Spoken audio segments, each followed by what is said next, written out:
Shalom, Bapak Ibu, Saudara-saudari yang terkasih, dimanapun berada, damai sejahtera buat kita semua dari Tuhan kita Yesus Kristus. Seperti biasanya kita merayakan pestanya orang-orang kudus. Hari ini, hari Kamis tanggal 17 Maret tahun 2022, kita merayakan pestanya Santo Patrick dari Irlandia. Saya akan menceritakan bagaimana kisah dan perjalanan Santo Patrick Irlandia ini secara singkat. Dengarkan ya, Bapak Ibu, Saudara-saudari yang terkasih. Santo Patrick dilahirkan pada abad ke-5 di Inggris. Orang tuanya adalah orang Romawi. Ketika Patrick berusia 16 tahun, ia diculik oleh para bajak laut dan dibawa ke Irlandia. Di sana ia dijual sebagai budak belian. Majikannya menyuruh Patrick untuk menjaga peternakannya. Patrick hanya mendapat sedikit makanan dan pakaian. Namun demikian, ia memelihara kawanan ternak itu dengan baik. Dalam hujan, badai, maupun salju, Patrick merasa amat kesepian, seorang diri di pegunungan. Seringkali ia berbicara kepada Tuhan Yesus dan Bunda Maria di dalam doa. Hidup terasa berat dan tidak adil baginya. Semakin lama, semakin bertambah kuatlah kepercayaan Patrick kepada Tuhan. Ketika ia berhasil melarikan diri dari Irlandia, Patrick belajar untuk menjadi seorang imam. Ia senantiasa merasa bahwa ia harus kembali ke Irlandia untuk membawa bangsa kafir itu kepada Kristus. Pada akhirnya, keinginannya itu terkabul. Ia menjadi imam dan kemudian diangkat menjadi uskup. Ketika Santo Celestinus I memangku jabatan paus, Patrick diutus kembali ke Irlandia. Betapa bahagianya Patrick dapat mewartakan kabar gembira Allah yang benar kepada orang-orang yang dahulu memperlakukannya sebagai budak. Sejak dari awal, Patrick harus mengalami banyak penderitaan. Sanak saudara serta para temannya menghendaki agar ia berhenti mewartakan Injil sebelum bangsa kafir Irlandia membunuhnya. Tetapi orang kudus itu tetap saja berkhotbah tentang Yesus. Ia berkeliling dari satu desa ke desa yang lain. Ia jarang beristirahat dan melakukan banyak mati raga demi orang-orang yang amat dikasihinya. Sebelum ia wafat, seluruh bangsa Irlandia telah menjadi orang Kristen. Meskipun ia berhasil dengan gemilang, Santo Patrick tidak pernah merasa bangga ataupun sombong. Ia menyebut dirinya sendiri sebagai pendosa dan menyampaikan segala puji-pujian yang diterimanya kepada Tuhan. Patrick wafat pada tahun 461. Bapak Ibu, Saudara-saudari yang terkasih, begitulah cerita singkat tentang Santo Patrick dari Irlandia yang kita rayakan pestanya hari ini. Semoga kita yang selalu rindu mendengarkan cerita tentang pesta perayaan orang-orang kudus yang telah dahulu menghadap Tuhan Yesus di surga semakin diberkati dan iman kita semakin dipertebal. Keinginan kita untuk selalu menjadi berkat bagi sesama semakin tumbuh. Selalulah rendah hati dan berbuat baik demi kemuliaan nama Tuhan kita Yesus Kristus. Bapak Ibu, Saudara-saudari yang terkasih, saya mohon pamit dulu untuk melanjutkan bacaan liturgi dan renungan harian Katolik hari ini. Tuhan Yesus memberkati. Amin. Hari ini, hari Kamis, tanggal 17 Maret tahun 2022. Bacaan pertama diambil dari kitab Yeremia 17 ayat 5 sampai 10. Beginilah firman Tuhan. Terkutuklah orang yang mengandalkan manusia, yang mengandalkan kekuatan sendiri, dan yang hatinya menjauh dari Tuhan. Ia seperti semak bulus di padang belantara. Ia tidak akan mengalami datangnya hari baik. Ia akan tinggal di tanah gersang di padang gurun, di padang asin yang tidak berpenduduk.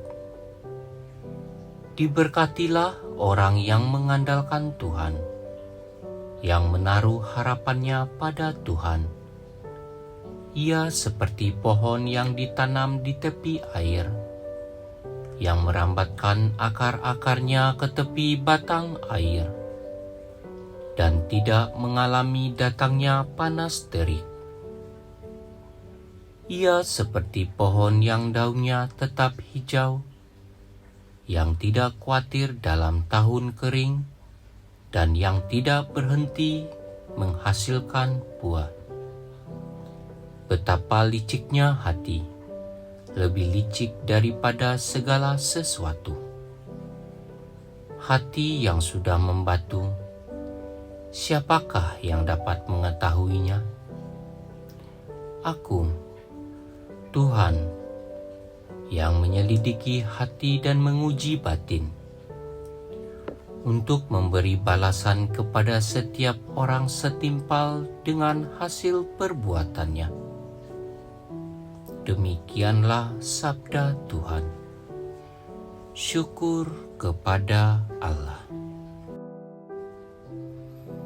Inilah Injil Tuhan kita Yesus Kristus menurut Lukas.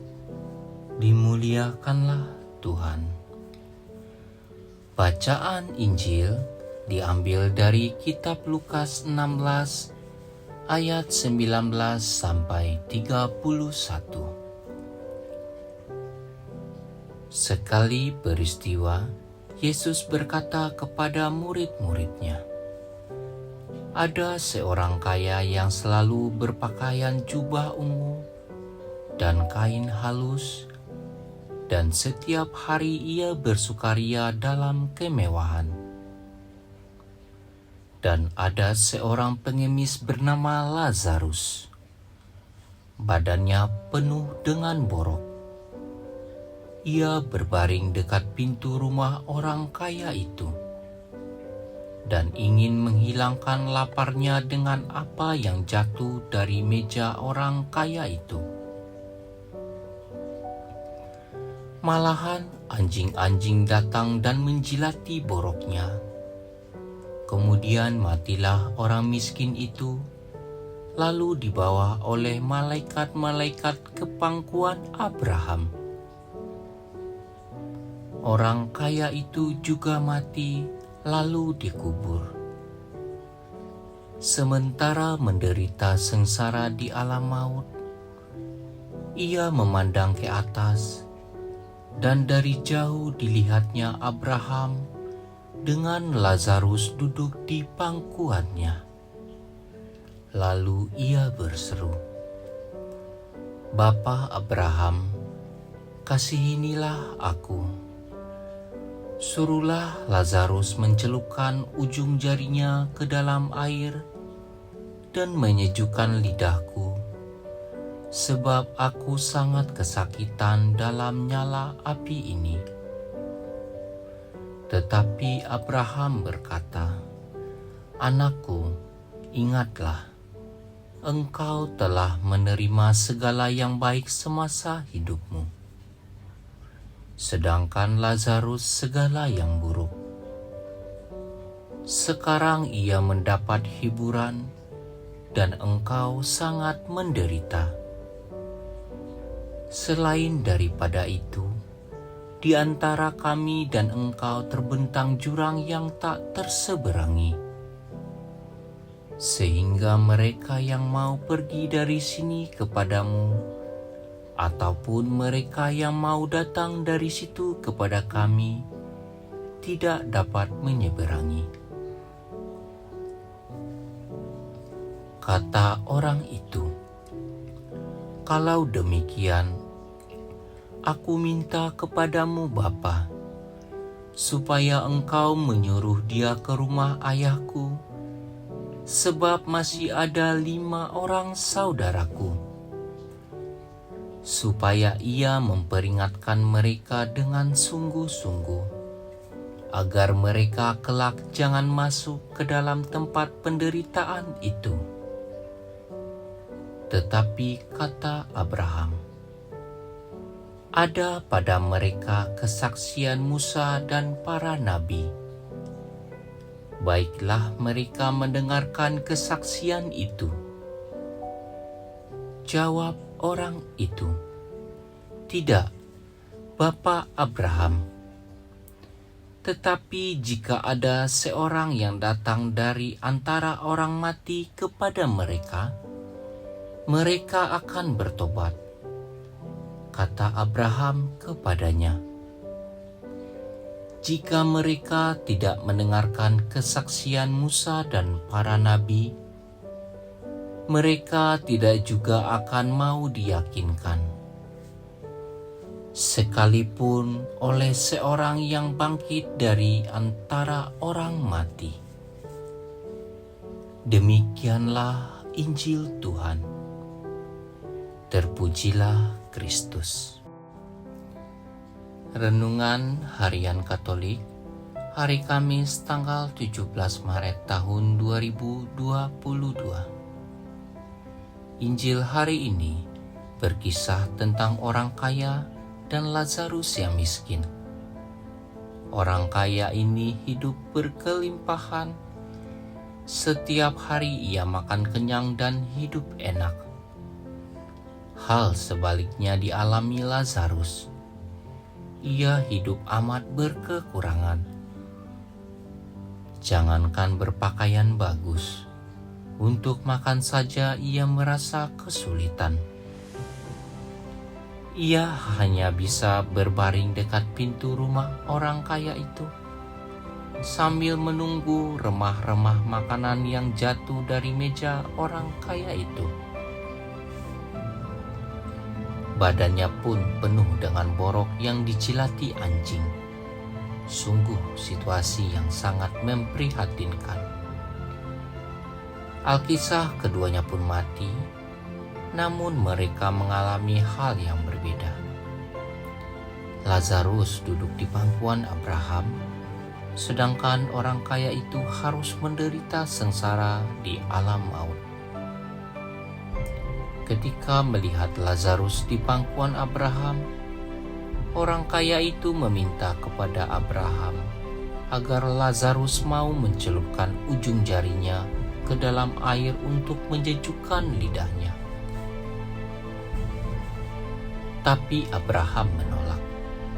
Orang kaya itu telah mendapatkan segala yang baik dalam hidupnya di dunia, sedangkan Lazarus segala yang buruk. Orang kaya itu pun memperoleh ganjaran yang setimpal atas perbuatannya. Bahkan permohonannya agar Lazarus mau memperingatkan kelima saudaranya yang masih hidup di dunia juga ditolak.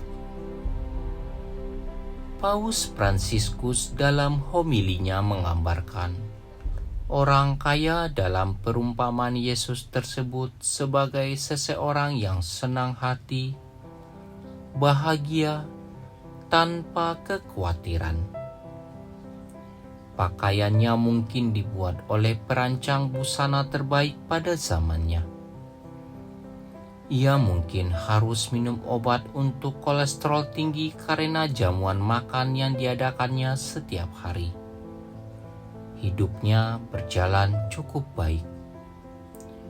Orang kaya itu tahu ada orang miskin yang hidup di ambang pintunya.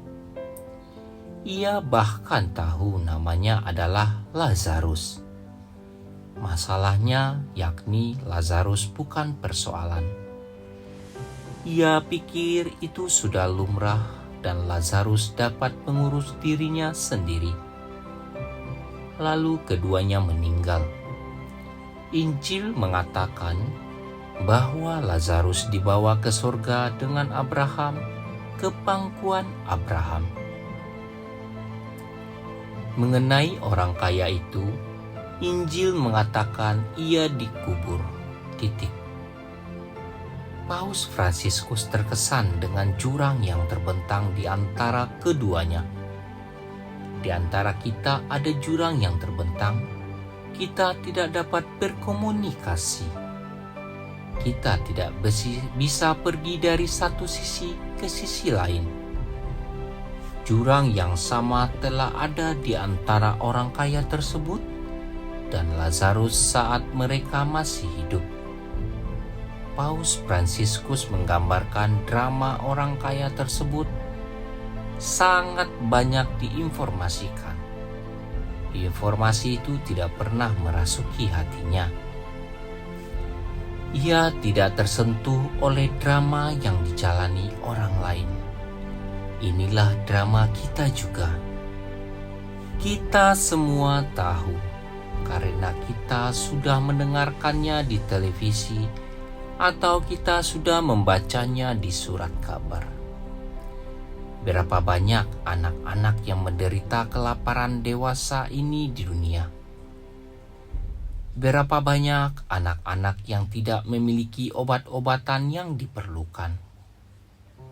Berapa banyak anak-anak yang tidak bisa pergi ke sekolah? Kita mengatakan hal-hal yang buruk dan terus berlanjut. Kita tahu hal-hal ini ada, tetapi itu tidak merasuki hati kita. Drama tersebut adalah drama yang cukup kita miliki informasinya, tetapi kita tidak merasakan kenyataan yang dijalani orang lain. Inilah jurang tersebut, jurang ketidakpedulian, kata Paus Fransiskus.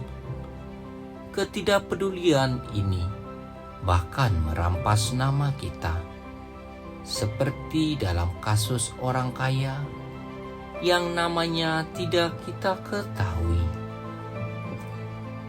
Egoismelah, kata Paus Fransiskus, yang membuat kita kehilangan jati diri kita yang sesungguhnya, nama kita. Hal ini mengarah pada sebuah budaya kata sifat di mana nilaimu berada di dalam apa yang kamu miliki. Ketidakpedulian membawa kita ke titik kehilangan nama kita. Kita adalah ini atau itu. Kita adalah kata sifat. Melalui Injil hari ini, kita diminta untuk peduli terhadap orang lain.